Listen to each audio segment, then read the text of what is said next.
సంపాదించావో అదంతా ప్రజల కోసం ఖర్చు పెట్టడానికి, త్యాగం చేయడానికి సిద్ధంగా ఉన్న ఒక మినిస్టర్ని నా పదవీ కాలంలో ఎంత వెనకేసుకున్నాను అని ప్రతి ఒక్కళ్ళలోనూ కదా. ఇతనేంటి అలా ఉన్నాడేంటి? ఇంకా అసలు ఏ స్థితికి వెళ్ళిందంటే జనాలు గుర్తించగా అతను ఎక్కడో పాపం ఒక చోట సప్రెస్ అయ్యి కనీసం ఈసారైనా నన్ను అసెంబ్లీకి పంపించండి రా, అసలు కళ్ళ నీళ్ళు వచ్చేసినాయి. అసెంబ్లీకి పంపించమంటే ఇతను ఏదో 4 స్టిల్స్ దిగడం కోసం కాదు కదా. అతని అంతరాత్మ అతను ఏదో doing something good to the people. Vivekananda అంటాడు, నిజమైన శాశ్వతమైన ఆనందం అంటే మన వల్ల ప్రయోజనం పొందిన వాళ్ళ కళ్ళల్లో కనిపించే ఆనందం చూసి ఆనందించడమే నిజమైన శాశ్వతమైన ఆనందం. వ్యక్తిగా ఉన్నప్పుడు అతను కొంతే చేయగలడు, ఎంత చేసినా 100 కోట్ల 200 కోట్ల 1000 కోట్ల అంతవరకే చేయగలడు. ఒక వ్యవస్థలోకి వెళ్ళిపోయిన తర్వాత, రాజకీయం అనే ఒక పవర్ఫుల్ వ్యవస్థలోకి వెళ్తే అది అన్లిమిటెడ్ చాకరీ, పెద్ద చాకరీ అది.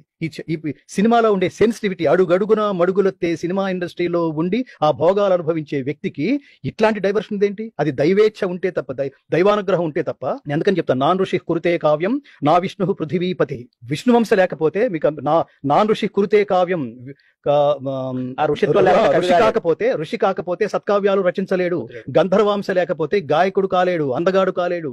దైవాంశ లేకపోతే అన్నదానం చేయలేడు.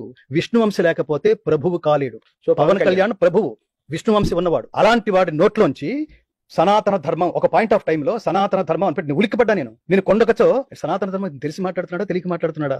అందులోకి ఎప్పుడు వెళ్ళిపోయాడు ఇతను? ఇంత చాలా పెద్ద సముద్రం అది, జ్ఞాన సముద్రం సనాతన ధర్మం అంటే. అలా అనుకున్నవాడిని సనాతన ధర్మం కోసం I wanted to do something అంటే, నేను ఆ మధ్యన ఎక్కడో ఒక కార్యక్రమంలో నేను ఎక్కడో మిస్ అయ్యాను, ఆయన కలవడం ఎక్కడో మిస్ అయ్యాను. ఆ రోజు నేను చెప్దాం అనుకున్నాను, సనాతన ధర్మం ఏమిటి, అది నిలబడాలంటే ప్రభుత్వం తరఫు నుంచి మీరు చేయాల్సింది ఏమిటి. అది నేను మన విలువైన సుమన్ టీవీ ద్వారా నేను వారికి చెప్దాం అనుకున్నాను. పవన్ కళ్యాణ్ గారు చెప్దాం అనుకున్నాను. పవన్ కళ్యాణ్ గారు, మీరు కారణ జన్మలు, నిత్య జీవితంలో రణ జన్ములు, నిరంతరం ఫైటింగే.